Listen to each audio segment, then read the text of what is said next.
नमस्कार, मैं हूं सुरभि। हमारी आज की खास पेशकश में आपका स्वागत है। आज से 18 साल पहले कारगिल में जो कुछ भी हुआ उसकी किसी को उम्मीद तक नहीं थी।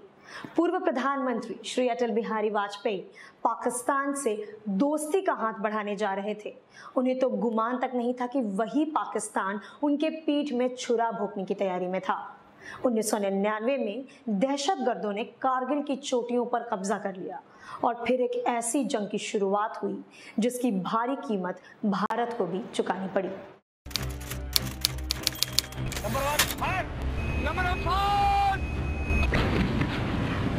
20 मई 1999 ये वो तारीख है जब हिंदुस्तान और पाकिस्तान की सेनाएं कारगिल में जंग का ऐलान कर चुकी थी। पाक सेना पिट्ठुओं के सहारे कारगिल, द्रास और बटालिक सेक्टर्स में घुसपैठ कर कब्जा करने की कोशिश में लगी थी।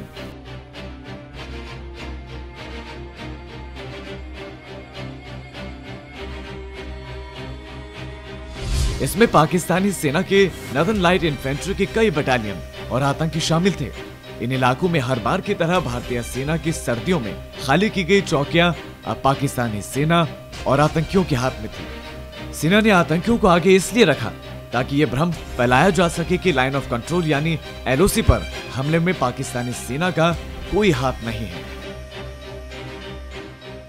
ये वो वक्त था जब भारत के प्रधानमंत्री अटल बिहारी वाजपेयी लाहौर में पाकिस्तान के तत्कालीन प्रधानमंत्री नवाज शरीफ से दोस्ती का हाथ बढ़ा नए रिश्तों की नींव रखने की कोशिश कर रहे थे और पाकिस्तान भारत की पीठ में खंजर भोंकने की तैयारी कर रहा था।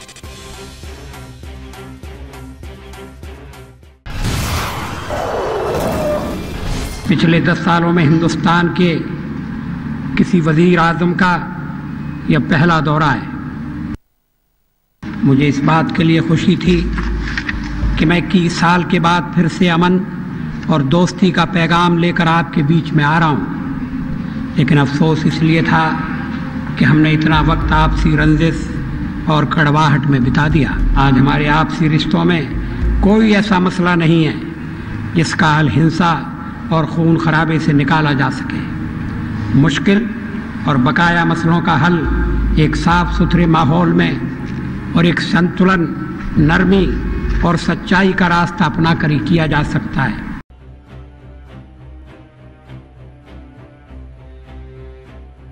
पाकिस्तानी घुसपैठियों ने श्रीनगर को लेह से जोड़ने वाले नेशनल हाईवे नंबर 1 पर कंट्रोल करने के मकसद से इस हाईवे को देख सकने वाली पहाड़ियों पर मोर्चा संभाल लिया था। उनका मकसद था कि हाईवे को बमबारी से बंद कर सियाचिन ग्लेशियर से भारत का सड़क संपर्क तोड़ने का। पाकिस्तान इसके जरिए अंतर्राष्ट्रीय मंच पर कश्मीर मुद्दे पर भारत से अपनी मांगे मनवाना भी चाहता था।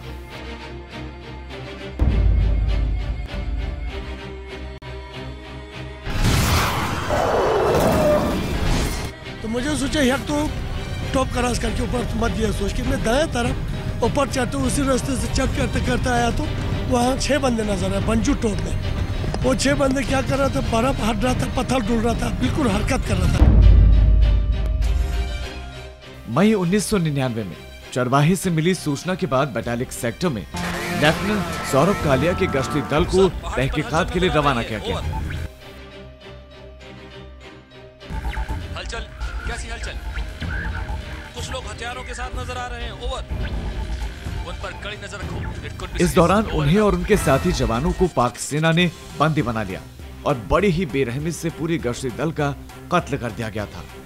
शुरू में भारतीय सेना ने इन घुसपैठियों को जिहादी समझा और उन्हें खदेड़ने के लिए कुछ सैनिक भेजे, लेकिन भारी फायरिंग और हमले ने इलाके में बड़ी तादाद में घुसपैठियों के मौजूद होने की पुष्टि कर दी, जिसने भारतीय सेना को चौंका दिया। सच सामने आ चुका था कि पूरी प्लानिंग से बड़े पैमाने पर घुसपैठ की गई थी, जिसमें केवल आतंकी ही नहीं बल्कि पाकिस्तानी सेना भी शामिल थी।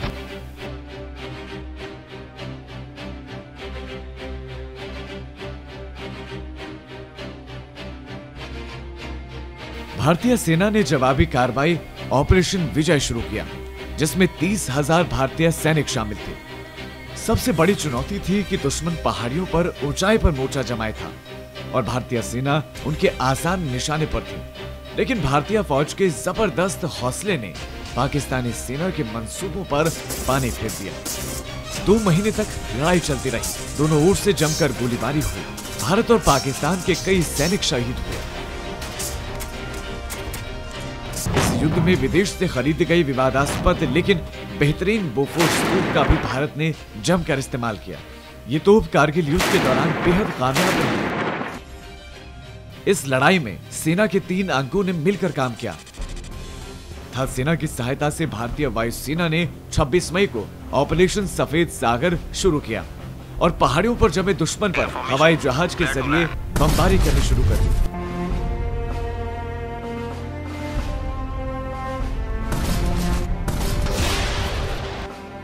जबकि जल सेना ने कराची तक पहुंचने वाले समुद्री मार्ग से सप्लाई रोकने के लिए अपने पूर्वी इलाकों के जहाजी बेड़े को अरब सागर में ला खड़ा कर दिया। भारतीय फौजों ने लाइन ऑफ कंट्रोल पार न करने के आदेश के बावजूद भारत की सीमा में घुसे हमलावरों को मार भगाया था।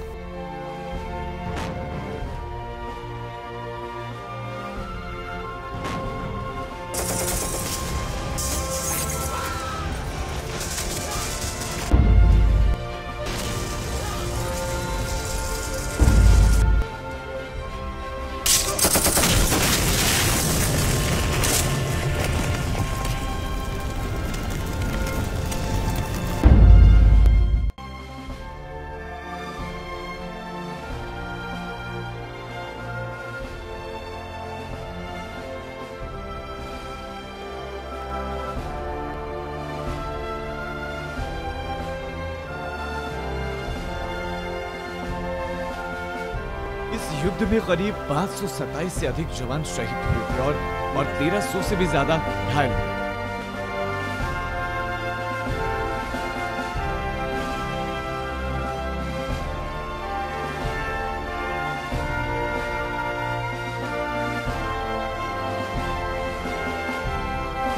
अधिकतर ऐसे फौजी थे जो अपने जीवन के 30 वसंत भी नहीं देख पाए थे। इन शहीदों ने भारतीय सेना की शौर्य और बलिदान की उस परंपरा को निभाया जिसकी सौगंध हर सिपाही तिरंगा के सामने लेते हैं।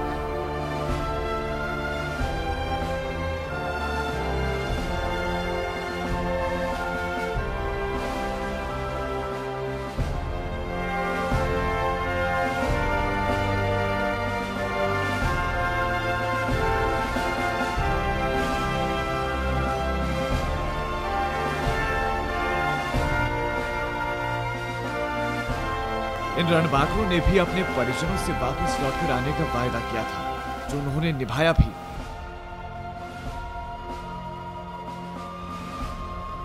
मगर उनके आने का अंदाज निराला था। वो लौटे मगर उसी तिरंगे में लिपटे हुए जिसकी रक्षा की सौगंध उन्होंने खाई थी। जिस रक्षा ध्वज के आगे कभी उनका माथा सम्मान से झुका होता था, वही तिरंगा मातृभूमि के इन बलिदानी जाबाजों से लिपटकर उनकी गौरव गाथा का बखान कर रहा था।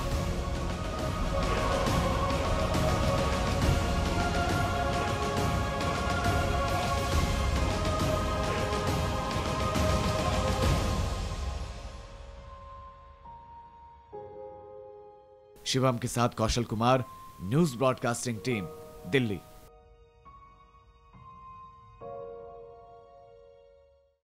फरवरी 1999 में अटल बिहारी वाजपेयी बस में बैठकर लाहौर जा पहुंचे।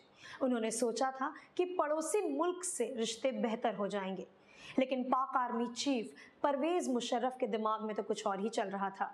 अब ये साफ हो चुका है कि कारगिल के युद्ध के पीछे परवेज मुशर्रफ का ही हाथ था। पाकिस्तान ने दोस्ती के नाम पे जो दगा दिया, वो ताउम्र भूला नहीं जा सकेगा। कारगिल में जंग की वो दास्तान जब गरज उठी थी बोफोर्सों पे,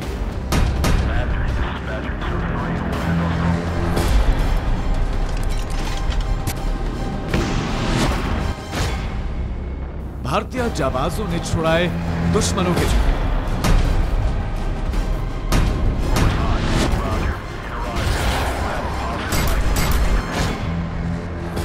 चरवाहे ने दी थी पहली बार सूचना।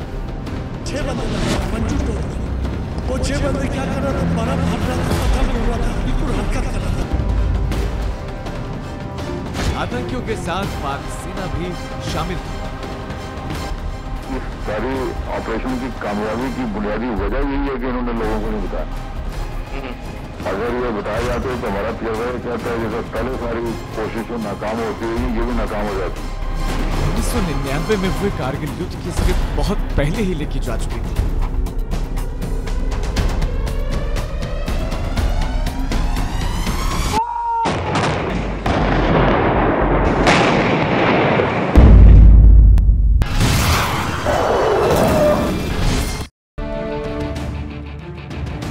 फरवरी 1999 में जब अटल बिहारी वाजपेयी नवाज शरीफ से मिलने लाहौर बस लेकर गए थे, तब उनको अंदाजा भी नहीं था कि पाकिस्तान उनके पीठ पीछे गहरी साजिश को अंजाम देगा। बहुत दिन दुश्मनी हुई, अब तो दोस्ती को भी मौका मिलना चाहिए। नवाज शरीफ एक तरफ दोस्ती का हाथ बढ़ा रहे थे तो वहीं दूसरी तरफ उनके सेनाध्यक्ष जनरल परवेज मुशर्रफ कारगिल में घुसपैठ को बखूबी अंजाम दे रहे थे। ये साफ हो चुका था कि मुशर्रफ ही कारगिल युद्ध के लिए जिम्मेदार थे।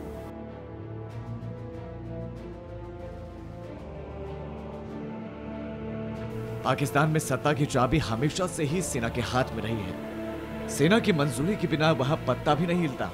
आमतौर पर कारगिल युद्ध को भी 1947, 1948 और 1965 की ही तरह पाकिस्तानी सेना की ओर से कश्मीर पर कब्जा करने की एक और कोशिश के रूप में देखा जा सकता है।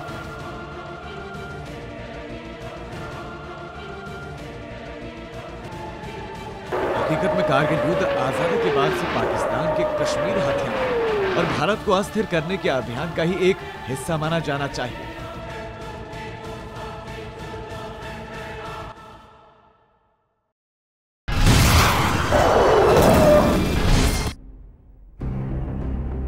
दरअसल पाक के कारगिल में घुसपैठ के पीछे भी एक बहुत बड़ी सोची समझी साजिश थी। कश्मीर के कारगिल क्षेत्र में सामरिक महत्व की ऊंची चोटियां भारत के अधिकार क्षेत्र में आती हैं। यहाँ सर्दियों में -60 डिग्री सेल्सियस तक तापमान गिर जाता है। 18,000 फीट की ऊंचाई पर कारगिल की पहाड़ी पर रहने के लिए हमारे जाबाज सैनिकों को काफी कठिनाइयों का सामना करना पड़ता है। इसीलिए पाकिस्तान अपनी तरफ के इलाकों को और भारतीय सेना अपनी चौकियों को सर्दियों में खाली कर देती थी।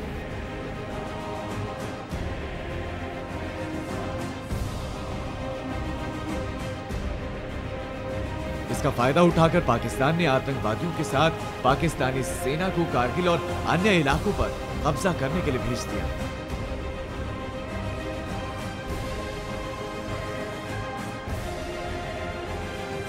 नवाज शरीफ ने भी खुलासा किया था कि कारगिल पर कब्जा करने के लिए साजिश तत्कालीन सेनाध्यक्ष जनरल परवेज मुशर्रफ ने की थी।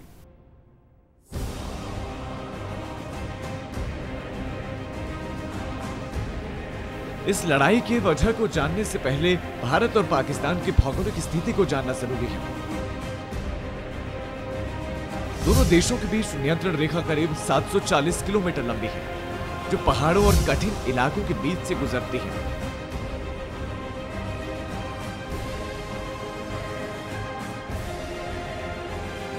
आजादी के बाद से ही नियंत्रण रेखा पर अक्सर तनाव की स्थिति रही है।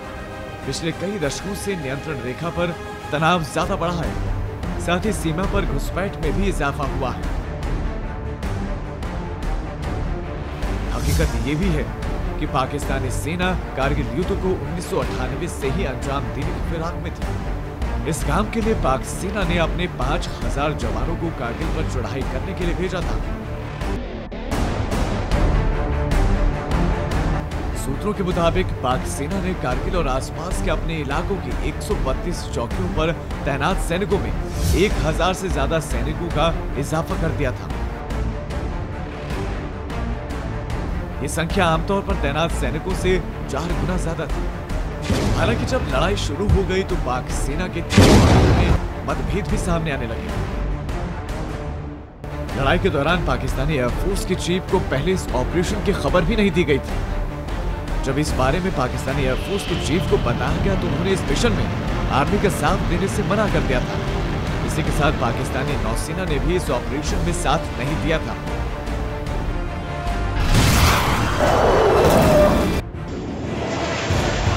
दूसरी ओर भारत ने अपनी सेना के तीनों अंगों का बेहतर इस्तेमाल किया।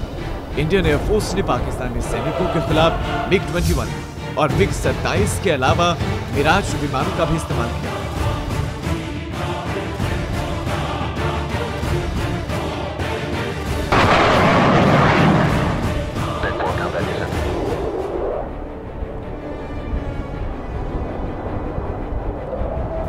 इसकी वजह से भारत को इस लड़ाई में बेहद अहम बढ़त मिली। ये सच्चाई है कि कारगिल की पहाड़ियों पर विमान उड़ाना बेहद खतरनाक है, वो भी तब जब वायुसेना को LOC ना लागने की हिदायत दी।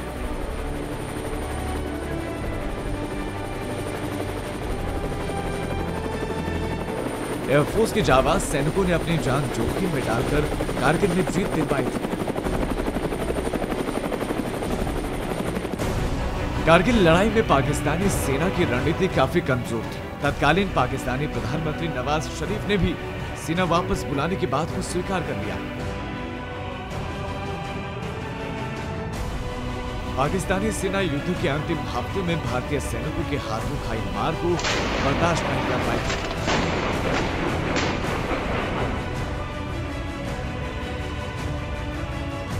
बाद में नवाज शरीफ ने इस बात को कबूल किया था कि कारगिल की लड़ाई पाकिस्तानी सेना के लिए आपदा साबित हुई थी।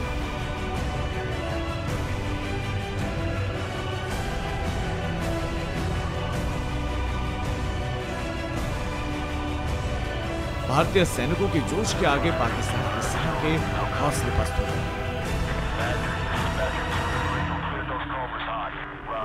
शिवम के साथ Kaushal Kumar, news broadcasting team, Delhi.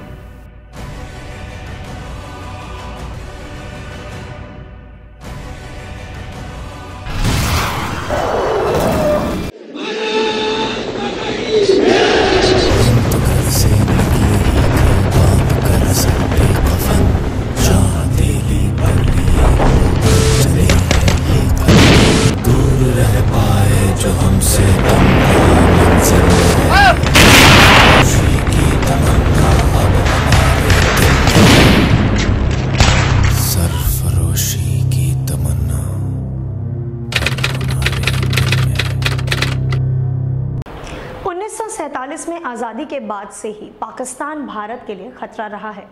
Kargil के जरिए भी पाक की बुरी नज़र सियाचिन के पहाड़ों पर थी, लेकिन हमारे जाबाज सैनिकों ने पाक को मुंहतोड़ जवाब दिया। जाहिर है टाइगर हिल पे फहराता तिरंगा हमारे सपूतों के अदम्य साहस की निशानी है। News broadcasting team Kargil war में शहीद हुए सभी सैनिकों को सलाम करती है। उम्मीद करते हैं कि हमारी ये खास पेशकश आपको पसंद आई होगी। नमस्कार।